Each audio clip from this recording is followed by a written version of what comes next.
Renee Coyle is 42 years old, and for 9 straight holiday parties, she has walked in alone and walked out alone, and the seating chart already knew she would.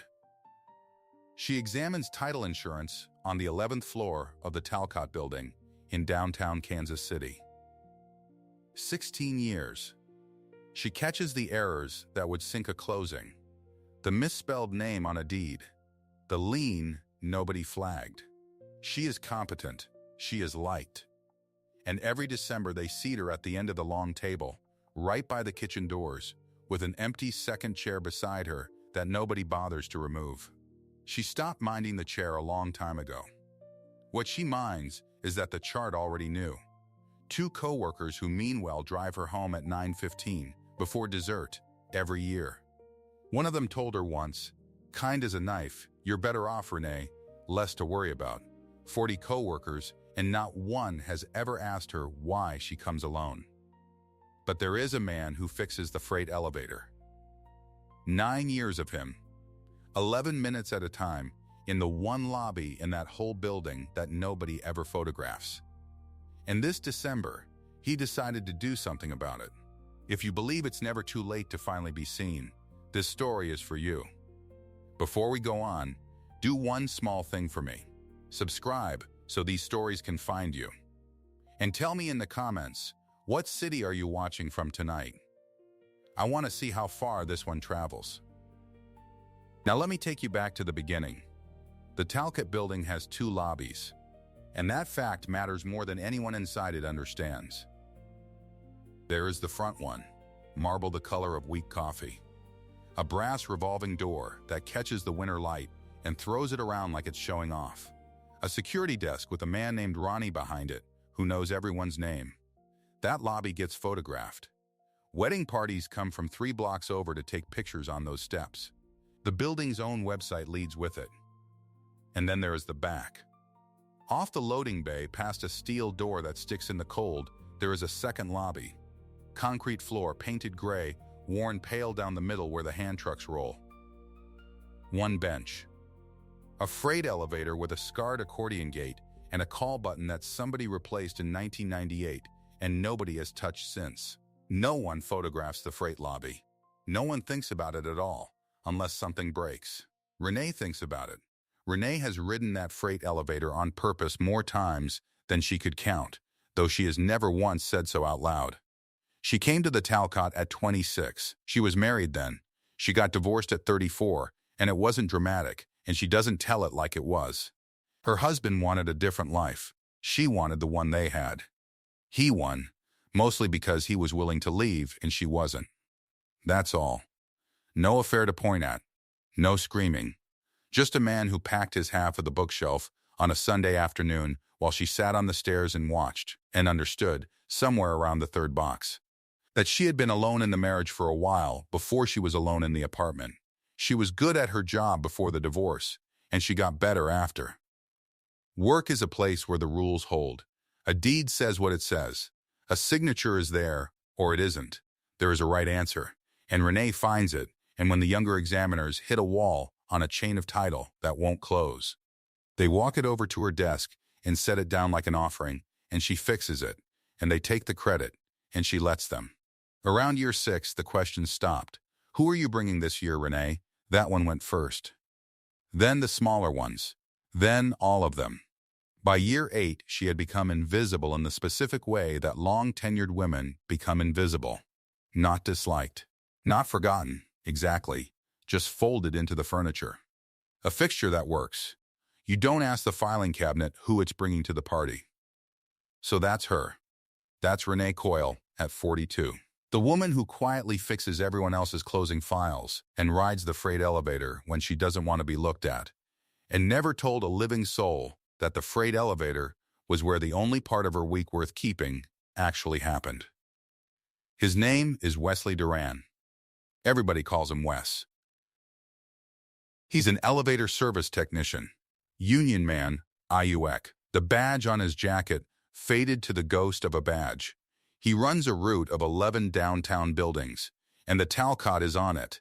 And for 9 years he has been in and out of that freight lobby every 3rd Tuesday like clockwork, And every single time, the freight car throws a fault, which, since about 2022, has been often. Here is how it started, and neither of them planned it, which is the only way these things ever really start. The freight car, when it faults, doesn't just stop. It resets. It hums, it clunks, and then it sits there dead for about 11 minutes while its old brain reboots itself. 11 minutes. You can't rush it. You can't skip it. You stand there and you wait. The first time Renee got caught in that wait, 9 years ago, she'd been standing by the bench with an armful of file folders, annoyed, checking her watch. And Wes had looked up from the panel and said, 11 minutes, ma'am. She'll come back. She always does. Ma'am. For years, it was always ma'am. He was polite the way working men are polite to women they don't know. Careful and a little formal, hat in hand, even without a hat. And in those 11 minutes waiting on a machine that could not be hurried, they talked. About nothing at first. The weather. The Chiefs. Whether the coffee down at the corner had gone downhill since they changed owners. And then, slowly, over years, about a little more than nothing. She learned that he'd grown up in the West Bottoms. That his father had done the same work, cables and counterweights, and had put a fear of heights into him that he'd had to unlearn one rung at a time. She learned he read history at night, real doorstop books about the building of things, bridges and dams and towers, because he liked knowing that everything that stands up had somebody underneath it who worried about it. He learned less about her because she gave less. But he watched. That's the thing about Wes that Renee did not understand for a very long time. He watched, and he kept what he saw. There was a November, back in 2021, that Renee has never told anyone about. The freight car didn't fault that day. It failed. Stopped hard between the 3rd and 4th floors with her inside it, alone. The lights flickering down to a dull orange, the gate jammed. And she is not a woman who panics, but a stuck box between floors in a building gone quiet after 6 o'clock. That got into her. Her breath went short. Her hands went cold. And a voice came through the door. Renee, except it wasn't Renee then. It was, ma'am. Hey, I'm right here. I'm not going anywhere. Talk to me. 50 minutes. It took the outside crew 50 minutes to get the manual release to seat right and crank that gate open. And for 50 minutes, Wes Duran sat on the concrete floor of the 3rd floor freight vestibule with his back against the steel door, and he talked to her. About the history books. About a bridge in Scotland that took a decade to build and killed a man for every 100 feet of it. About how the cables in that very elevator were rated for 8 times the load, so the math was on her side. The math was always on her side. She just couldn't see it in the dark. He talked until her breathing came back down. He talked until she was almost laughing at the two of them, her in the box and him on the floor. Two people who'd never once sat down together sitting closer than they ever had, with an inch of steel between. When they finally got her out, she straightened her blazer and thanked the crew and walked to her car and did not fall apart until she was 3 blocks from the building. She never mentioned it again. Neither did he. The only record that it ever happened is a line in his service log, in his blocky hand, and the line says nothing about 50 minutes. The line just says, passenger reassured. That clipboard of his. The metal clipboard with the fault log clamped under the spring. Remember that. It matters later more than you'd think. Now, the building was for sale. That's the first crack in all of it, so let me set it where it belongs, which is at last year's party. The rumor went around the 11th floor in early December, the way rumors do. Half over the cubicle wall and half in the break room. The Talcott was being sold, some out-of-state group. Nobody knew for sure. Renee filed it where she files most things, under wait and see, and went to the party. Because you go to the party. The party was in the 9th floor conference suite. Catered, string lights somebody hung along the windows, 40 coworkers in their good sweaters, and the long table, and the seating chart printed and taped to the door in a font somebody thought was festive. Renee's card was at the end, by the kitchen doors, the empty chair beside her. She sat, she ate. She was pleasant to Dana Reyes on her left, who told a long story about her son's wrestling meet, and Renee asked the right questions in the right places, because that is a thing she is good at, being the audience for other people's lives. The room got louder. Somebody's husband got up to refill wine. Somebody's wife laughed too hard at something. And when the managing partner stood to give the toast, to a good year, to the team. To the people in this room who make this place what it is, Renee lifted her glass with everyone else, and the toast went around the table naming people. This one and that one. The rainmaker, the new hire, the woman retiring in spring. It didn't come to the end of the table. It never does. The toast ran out of names about 4 seats short of her, and the glasses came down, and the moment moved on. And no one noticed, and that is the whole thing right there, isn't it? No one noticed. At 9:15, Kurt Mulligan touched her shoulder and said the thing he says every year. You ready, Renee? Beat the traffic. And she was ready. She was always ready. She got her coat, and Dana walked her down. And because the front lobby was jammed with a whole other office's party letting out at the same time, they cut through the back, through the loading bay, through the freight lobby, and Wes was there. Working a night vault, alone, sleeves pushed up, the panel open and glowing. He looked up when the steel door scraped, and he saw her. He saw Renee Coyle in her party clothes. The good dress. The earrings she only wears once a year. Coat over her arm, leaving her own company's Christmas party at 9:15 in the evening, while it was still going on 9 floors up, walking out through the ugliest room in the building, because it was the only way to leave without being seen leaving. She saw him see it. That was the worst part. For 1 second, the whole shape of her life was standing in a concrete room under a bad light, and the only witness was a man in work clothes with grease on his knuckles. He opened his mouth. She watched him do it. He almost said something she'll wonder later what it was, and then he closed it again and just nodded, and said, "Evening. Ma'am. Watch the step, it's slick." And she said good night. And she went home. He didn't say it because he was still married then. She didn't know that. She wouldn't know it for months. But that's the reason, and I'm telling you now so you'll understand him. He closed his mouth that night out of a rule he kept even when it cost him. Hold on to that. Something changed after that party. Small, so small, she almost missed it. It was a Tuesday in late January. The freight car faulted, and she was waiting out the 11 minutes with a stack of folders. And he was at the panel, and he said, without turning around, "You know she picks the worst possible times, this old girl." And Renee laughed.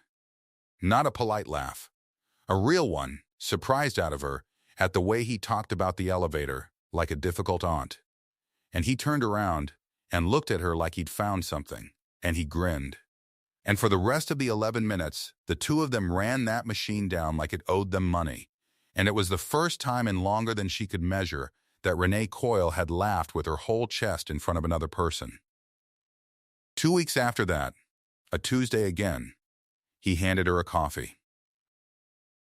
He didn't make a thing of it. He just had 2, one in each hand, the way a man does when he stops somewhere on the way in, and he held one out, and it was hers. Not just a coffee. Her coffee. Large, cream, 1 sugar. The exact thing she orders and has never once said to him. She took it and she almost asked how, and then she understood that he knew because he'd watched her carry it 100 times. And she didn't ask. She just drank it, and it was right. And she felt something in her chest that she did not have a safe name for. And then came the Tuesday he called her by her name. She remembers the exact date, which tells you something. It was the 9th of February. The car had faulted, and she was standing there, and he needed her to step back from the gate. And instead of "ma'am," he said, "Renee, give me a little room, would you?" Renee, 9 years of ma'am, and then, on the 9th of February, Renee, like it was nothing, like he'd been saying it all along. And maybe in his head, he had been. She stepped back. She didn't let him see her face. But she wrote the date down that night in the back of her work planner, just the number, 29, with no note beside it, a thing she could look at later and know what it meant when nobody else on earth would. And then, in March, he said the thing that told her he'd been paying attention the whole time. It was a party day. Not the big party, one of the little ones. A retirement thing on the 15th floor, and Renee had ridden the freight car up to skip the crowd at the front. She did that on party days. She'd always done it. Ride the ugly elevator, come in the back way, arrive after the milling around was over. And Wes was in the lobby when the car came down empty and she stepped off, dressed a notch above ordinary. And he looked at her and he said it plain, "You take my elevator when you don't want to be looked at." She stood there. She didn't answer. Because it was true, and because in 9 years no one had ever said a single sentence to her that landed that squarely in the middle of who she actually was. He hadn't said it to be clever. He'd said it the way you tell someone there's a thread on their coat. Just a thing he'd noticed, and figured she'd want to know he'd noticed. That was the day Renee understood, cold and all at once, that she had been seen. For years. By this one man in this one room. She just hadn't known it was happening. Now, the building sale stopped being a rumor. In early spring, a file landed on Renee's desk, and Renee looked at the header, and something went very still inside her. The Talcott Building. Sale in progress. Closing set for December 31st. And her firm, had been engaged to examine and insure the title. She sat with it a long minute, because here is the joke the universe was telling. And she was the only one in the room who could hear the punchline. The geography of her whole secret heart, the loading bay, the freight lobby, the concrete floor where a man had once talked her down through a steel door, all of it was now a legal description on a page in front of her. Lot and block. Meaties and bounds. She was going to spend her spring reading the chain of title on the one building on earth where she'd been happy, and she was going to certify, in her neat examiner's hand, that it belonged clean and clear to somebody else. She read it like she reads everything. Carefully, and near the back she found the service contracts, the ones that transfer with the sale, and there it was. The elevator maintenance. Currently held by a small outfit Wes worked for. To be reassigned, upon closing, to a new contractor the buyer preferred, a company called Ardent Vertical Services. She didn't know yet what that meant for him. She only knew that a machine she couldn't stop had started moving, and that her own hands were on the paperwork. She said it out loud once, that spring, and only because Dana was standing there. They were at the printer. Dana was going on about a setup her cousin had gone on. Some dinner, some man. How the cousin was over the moon. And Dana, meaning nothing by it, said, "Wouldn't that be something, Renee? Somebody just sweeping you off your feet out of nowhere?" And Renee heard herself say, easy as anything, "Oh, that's a thing that happens to other people, Dana." She said it lightly. She said it the way you'd say it looks like rain.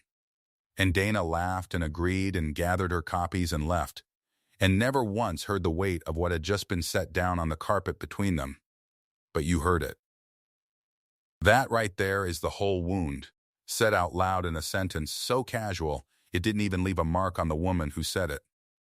It happens to other people. Renee Coyle had decided, somewhere in the years between the packed bookshelf and the empty chair, that being chosen was a thing that occurred at a distance, to other kinds of women, in other kinds of lives, and that her job was to be glad for them, and to catch their errors, and to ride the freight elevator home. She believed it the way she believed the sun came up. It wasn't sad to her. It was just true. She was wrong. But she didn't know that yet, and it would take a man doing something foolish and brave in front of 40 people to start knocking it loose. Here's where the story turns, and I want you to watch her do it. Because up to now, everything has happened to Renee, and this is the first thing she makes happen herself. It was a Tuesday in late spring, and the freight car did not fault. Renee's day had no reason to send her to the loading bay. Her files were upstairs. Her coffee was at her elbow. There was not one honest errand that put her anywhere near the back of the building. And at 3:40 in the afternoon, she got up from her desk, and she rode the passenger elevator down, the nice one, the photographed one. And she walked out the front and around the block, and in through the loading bay door that sticks in the cold, and she went and stood in the freight lobby. On purpose. Next to the one bench, with no folders in her arms and no reason on her lips, because it was a third Tuesday, and he'd be through on his rounds, and she wanted. For the first time in 9 years, she let herself want it as a plain fact and not an accident. She wanted to see him. She stood there, and her heart went like a girl's, which embarrassed her, at 42, in a gray concrete room. She thought about leaving twice. She stayed. And the steel door scraped, and Wes came through with his clipboard under his arm. And he stopped when he saw her. And he looked at the empty bench and the empty gate, and the fact that the car was running fine, and there was no fault, and no folders, and no reason on earth for Renee Coyle to be standing in his lobby at 3:40 on a Tuesday. And she watched him understand it. She watched him do the same math she'd done, and land in the same place. He didn't tease her. He didn't grin his grin. He set the clipboard down on the bench, slow, and he said quiet. "The car's fine today, Renee, I know," she said. "You came down anyway. I did." And there was a silence in that ugly room that was the loudest, fullest silence of her whole year.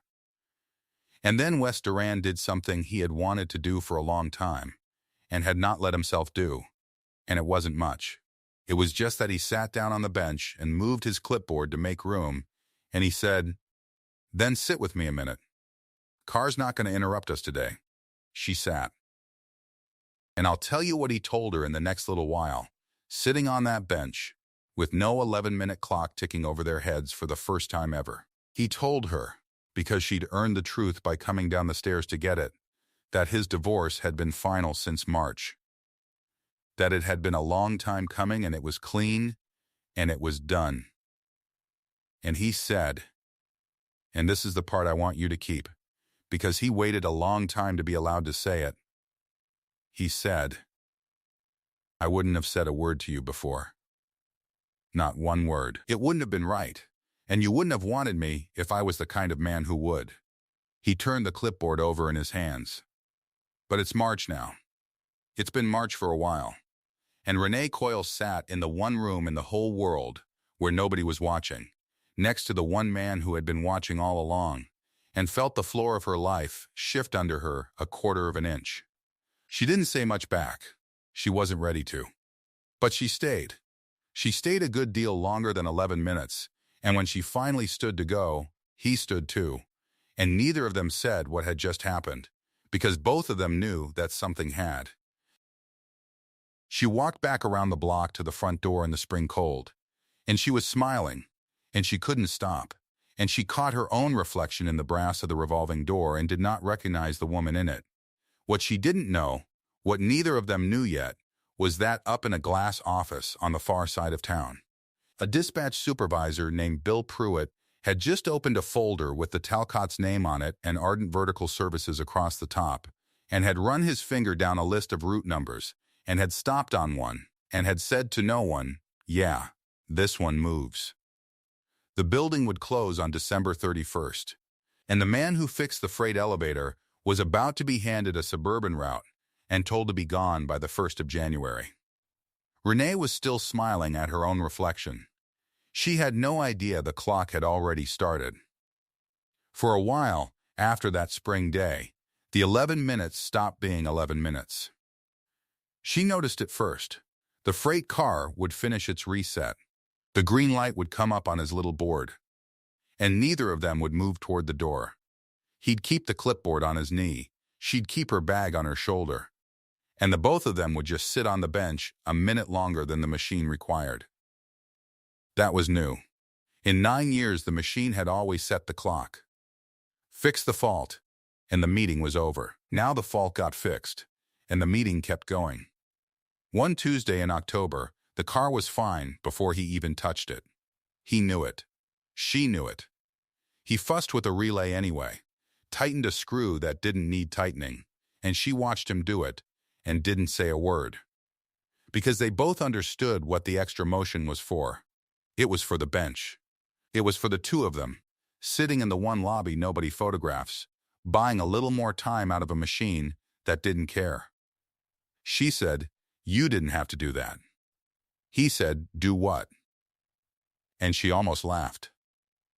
That was the 6th degree if you were counting. She was counting. She'd started counting somewhere back in the spring, the way a person counts change when they finally have some. He told her about the route. He didn't make it dramatic. That wasn't his way.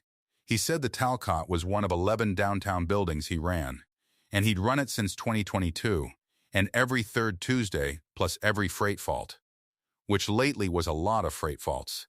He said it like a man reading a map of his own life.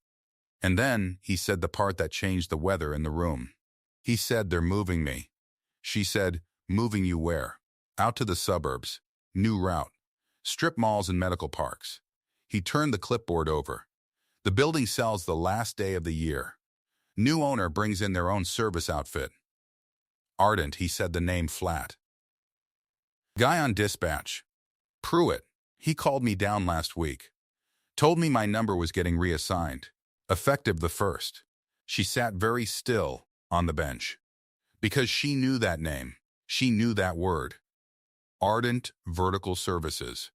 She'd read it 3 days earlier in her own neat hand, on her own 11th floor desk, in the title file for the Talcott sale. Her firm was insuring it. She was examining it. The contract that was about to take this man out of this building had a line in it she had personally initialed. She didn't tell him that. Not then. She just felt the two halves of her life press against each other in the dark, the paper half and the bench half, and understood for the first time that they were the same building. "When did they tell you?" she said. "Pruitt?"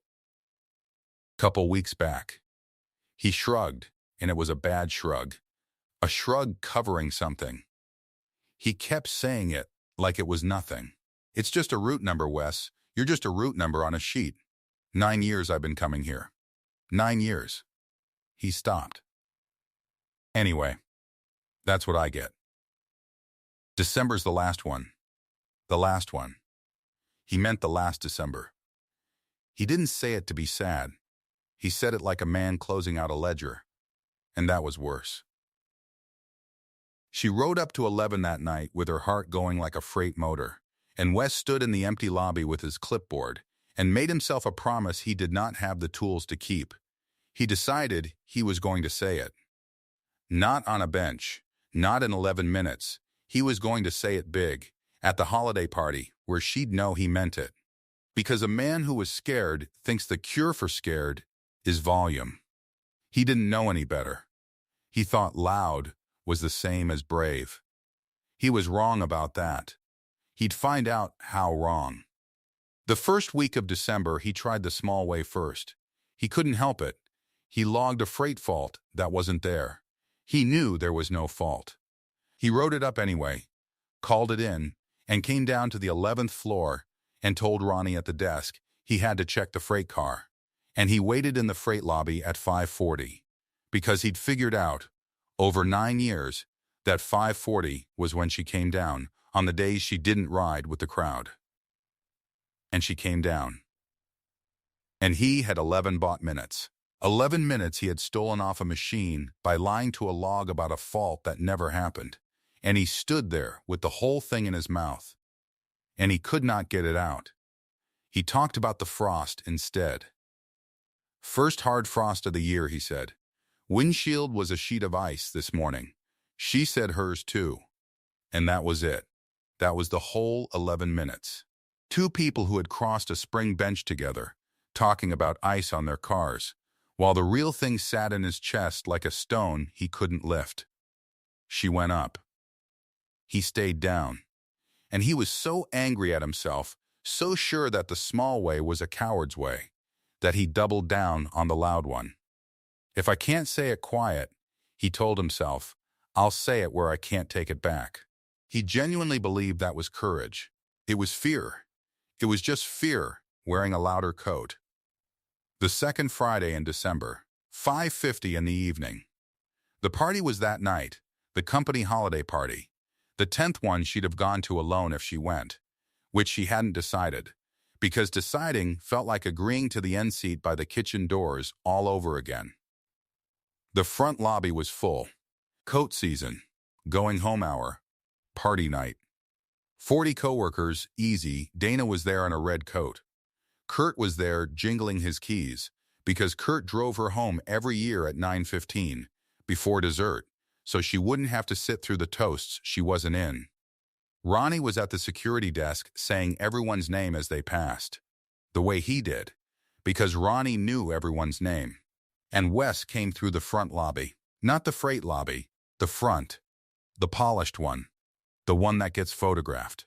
He came through the revolving brass door in his work coat with his name over the pocket, and he crossed the marble, and 40 people who had never once looked at Renee Coyle looked up at the elevator man walking wrong. Walking into the passenger lobby he had no route reason to be in. Renee was by the mailboxes.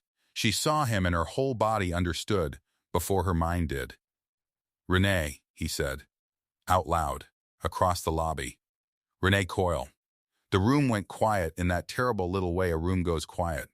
"I've been coming to this building 9 years, he said, and his voice was too big for the space, and he knew it, and he couldn't stop it now. "And I fix your freight elevator. And I've talked to you 11 minutes at a time more times than I can count. And I don't want to do it 11 minutes at a time anymore. I want to take you to dinner. I'm asking you." Here in front of, and he looked around, and seemed to see the 40 faces for the first time. And faltered. In front of everybody, I guess. Nobody breathed. Dana's hand was at her mouth. Kurt had stopped jingling the keys. And Renee stood by the mailboxes with 40 pairs of eyes swinging off of him and onto her, and felt the one thing she had spent 9 parties learning to survive, being watched in the exact place where she was most alone, and now she was being watched being chosen, which was somehow the worst version of it, because it turned the one thing she'd wanted into a scene. She could not do it. Not the yes. Not with an audience. The empty chair every year had taught her to be invisible, and now here was a man asking her to be the most visible person in the room, and every eye said the same word she'd read in their faces for a decade: pity, or a dare, or a story they'd tell at the party in an hour. She didn't know which, and couldn't tell, and couldn't stay to find out. "I have to go," she said. Quiet, so quiet after his loud. And she walked out. Not running. She would not give them running. She walked out through the revolving door with her chin level and her coat over her arm, and she got herself around the corner and out of sight before her knees went. Behind her, in the lobby, Wes stood alone in the center of the marble, with 40 people looking at him, and understood, about 4 seconds too late, exactly what he had done. She didn't go to the party. Kurt texted twice. She didn't answer. Then came the silence. Days of it. The freight elevator didn't fault. Or if it did, someone else answered. Because it wasn't him. And she found she was listening for the particular sound of his cart and not hearing it. And the not hearing was its own kind of loud. She went to work and examined title. She was good at it. She was the one who quietly fixed everyone else's closing files. And she fixed them that week too. Initialing schedules, clearing liens, reading legal descriptions of a building whose freight lobby she could have drawn from memory in the dark. The Talcott file sat open on her desk, with the sale closing December 31st, and the service contract transferring to Ardent Vertical Services. And every time she turned a page, she was reading the machinery that was going to carry Wes Duran out to a strip mall route on the 1st of January. She had his reassignment inside her chest and his sale file under her hands, and she could not tell which one hurt worse. Dana came by on Wednesday and sat on the edge of her desk. "You okay, after Friday?" Renee kept her eyes on the file. "I'm fine." That was, God, Renee, in front of everybody. That took nerve. Or something. Dana tilted her head. "You know what he is, though, the elevator guy. I I'd hate for you to get your hopes is all. You're better off careful. You're better off. She'd heard the shape of that sentence for years. Less to worry about. Better off careful. The machinery of pity never meant a bit of harm, and never once got it right. I know what he is, Renee said. And she did. She just didn't mean it the way Dana did. Across town, Wes was learning something too. Slower and harder. He'd spent the weekend certain he'd ruined it by being a fool, and then somewhere in there, the real lesson finally landed. It wasn't that he'd asked. It was where. He kept turning it over, the way he turned the clipboard over, and he saw it at last, plain as a green light on his board. There'd always been two ways to do it. Quiet in her mailroom slot, a note she could pick up alone, read alone, answer or not answer, deniable, hers or loud, in the lobby, where she could never take it back, and neither could he. And he'd chosen loud. He'd told himself it was because he wanted her to know he meant it. But that was a lie he'd sold himself.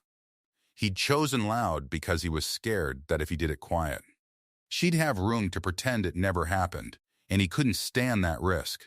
So he'd taken the risk off himself and put it on her. He'd made his fear her problem, in front of 40 people. That was his to fix, not hers. He came back to the Talcott on a Tuesday. Third Tuesday of the month, which was his real day. No invented fault. No lie in the log. He didn't go to the front lobby. He went where he belonged. He went to the freight lobby off the loading bay, the cold one, the one nobody photographs, and he waited on the bench with his coat still on and his clipboard on his knee. And at 5:40, because she still came down at 5:40 on the days she couldn't face the crowd, and this was surely one of those days, Renee Coyle came around the corner into the freight lobby and stopped. He stood up. "I'm not going to call the car," he said. "There's no fault. I want you to know that up front. I didn't make one up this time." He set the clipboard on the bench, face down, out of his hands, like a man putting down a weapon. "I came to say, I'm sorry. For Friday. For the lobby." She didn't move. "I asked you where everybody could hear," he said, "because I was scared that if I did it quiet, you'd find a way to pretend it never happened. And that was mine to be scared about, not yours. I made it yours. I put you up in front of the whole room, so I wouldn't have to feel the risk by myself. And that's the worst thing I've done in a long time, and I've been sick about it." He took a breath. "That was mine to fix. So I'm fixing it. Here, where nobody's watching. The way I should have done it the first time." The loading bay was cold. Somewhere a truck backed up and beeped and went quiet. She stood in the freight lobby, in the one room in the whole world where nobody was watching, and felt the floor of her life shift again. The other quarter inch. The one that put it back level. "There's a thing I never told you," he said. November of 2021. "You were in the freight car, and it stuck between 3 and 4. 50 minutes. You remember." "I remember," she said. Her voice came out rough. "The log just says passenger reassured. You know what I never wrote down." He looked at her. "That 50 minutes was the first time in years I wanted a stuck car to stay stuck. I was married. I had no business feeling it, and I didn't say a word, and I wouldn't have. But I stood on the other side of that door for 50 minutes talking to you about nothing, and I remember thinking, real clear, I hope maintenance takes their time. That's the vault, Renee. That's what I've been carrying since 2021. I just never had the right to set it down till now." She put her hand over her mouth, the way Dana had, but for the opposite reason. "So," he said, and he didn't make it big this time. He made it 11-minute sized. He made it bench-sized. "Renee Coyle, would you let me take you to dinner?" That's it. That's the whole ask. No lobby. No crowd. Just you deciding, with nobody looking. And Renee, who had decided long ago that being chosen was a thing that happened to other people, heard the verdict fall clean out of her. All at once, like a lien clearing off a title. Do you know what 9 years is? She said, at 11 minutes a time. He blinked. I did the math. Last week, I couldn't sleep. So I did the math. The way I do. She stepped toward the bench. 9 years. Every third Tuesday. Every freight fault. And there have been a lot of freight faults. 11 minutes each. Nobody counts the freight lobby, Wes. Nobody photographs it. But I counted it. And it comes out to more hours than most people get in a year of dinners. It comes out to more hours than I ever spent being courted in my whole life, and I was married. Renee, I told Dana, back in the fall. I told her being chosen was a thing that happened to other people. I believed it. I'd believed it since I was 34, and the whole time I was believing it, I was being seen. For 9 years. By a man whose job put him on a rotation instead of a schedule, so it never looked like courtship, so I never let myself notice it was. Her eyes were wet, and she let them be. I wasn't unnoticed, Wes. I just got noticed in the one room nobody thinks to look. Yes, he said. It was all he had. Yes, she said back. That's my answer, since you asked. Yes, dinner. And I'm sorry it took me 9 years and a math problem. He laughed, and it broke a little, and she laughed too, and the second chair beside her whole life, the empty one, the one at the end seat by the kitchen doors. She felt it get filled, not by a party, not by 40 witnesses, but by one man in a work coat in a cold lobby who had been paying attention the entire time. The route was the last thing to fix, and it turned out she was holding the tool. She went back up to 11, and she pulled the Talcott file, and she read the service contract line by line the way she read everything, and there it was. The thing an examiner sees that nobody else does. The transfer to Ardent was written into the sale. But the incoming owner had a clause, an assumption option, that let them keep existing vendor personnel on the downtown properties if they chose, at their discretion, before closing. It was boilerplate. Nobody ever used it. But it was there. And it was legal. And it was still open. Because the building hadn't closed yet. She didn't do anything improper. She was careful about that. Careful was the whole of who she was. She simply noted in her examiner's summary to the buyer's counsel that the existing elevator service had a continuous 9-year record on the Talcott freight and passenger systems with a fault response history the log could prove, and that continuity of service through a transitional closing reduced risk. That was true. It was all true. She'd have written it for a stranger. And Bill Pruitt, over at Dispatch, got a call he did not expect from the incoming owner's people, who had read a title examiner's summary and decided that the man who already knew every relay in the building was worth keeping downtown. Pruitt pulled up the route sheet with Wes's number on it, the one he'd said moved, and he moved it back. He told Wes on the phone. He was gruff about it. Owner wants you kept on the Talcott and the downtown 11. Don't ask me why. Says you've got history on the building. A pause. Guess you're more than a route number after all. Guess so, Wes said. And he looked at his clipboard, at 9 years of tickets on the same building, at the log that had always said what he was, and for once he didn't feel like a number on a sheet. The following December, she brought him. Not to a lobby, to the party. The company holiday party, the 11th she'd been to, the first she'd walked into with a hand in hers. And the seating chart, that printed thing taped to the conference suite door, the one that had learned to give her the end seat by the kitchen and one chair only. The seating chart had 2 chairs next to her name that year. Somebody had added the second chair back. She saw it, and she touched it. And she didn't say anything, but she felt the 9 years of the missing one in her fingertips. Dana saw them come in together. Kurt saw. The 40 coworkers who had watched the bad ask a year before now watched the quiet fact of it. Renee Coyle and the man who fixed the freight elevator, sitting down to dinner. 2 chairs, no scene. Nobody photographed the freight lobby. But everybody photographed the party, and this time, she was in the frame. Dana came over with her red wine and her kind, careless eyes, and looked at Renee for a long moment. You seem different, Dana said, this year. You seem, I don't know. Different. Renee picked up her water and took a sip and set it down. I stopped waiting to be surprised by it, she said. And Dana didn't quite get it, the way she never quite got the weight of things. And that was all right. It wasn't for Dana. It was just true. And Renee had gotten very fond of things that were just true. January again. The quiet part of the year. The freight lobby off the loading bay was cold the way it was always cold. Concrete and diesel and that gray winter light that comes in flat off the bay doors. The freight car sat still on its cables. Nothing was broken. Nothing had faulted. It was one of those days a machine just works and asks nothing of anybody. Renee came down at 5:40, out of habit now, not hiding. She came down to the freight lobby because it was hers, because it had always been hers, because it was the one room in the building where she'd been seen before she knew she was worth seeing.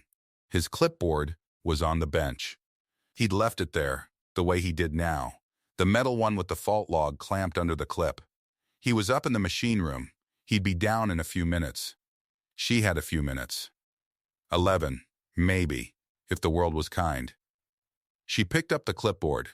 She turned to a fresh service ticket, blank, the kind he filled out a dozen times a week. And she took the pen from the clip. She filled it out in her examiner's hand, neat and square, the hand that had cleared 100 titles and initialed the schedule that kept him downtown. Building, Talcott. Car, freight. Fault, none. And in the box for action taken, the box where 9 years ago a log had recorded 2 words about a woman stuck between the 3rd and 4th floors, she wrote the same 2 words. On purpose. Because some sentences you get to write a second time and mean them all the way down. Passenger reassured. She left it on his clipboard, clamped under the clip where he'd find it, and she sat down on the bench to wait for him. In the cold, in the flat gray light, in the room nobody photographs. Because that's the thing nobody tells you. Some people get chosen in the bright rooms, in front of everyone, and the camera catches it. And some people get seen for years in the freight lobbies and the loading bays and the 11-minute conversations that never make it into anybody's photographs. And the second kind is slower. It's easy to miss. You can be 42 years old and read it as pity, or a dare, or a thing that happens to other people, and never once let yourself count the hours. But the hours count themselves whether you do or not. And being chosen out loud, in front of the whole lobby, that's a thing you sometimes have to survive before you can put it down quiet and keep it. She kept it.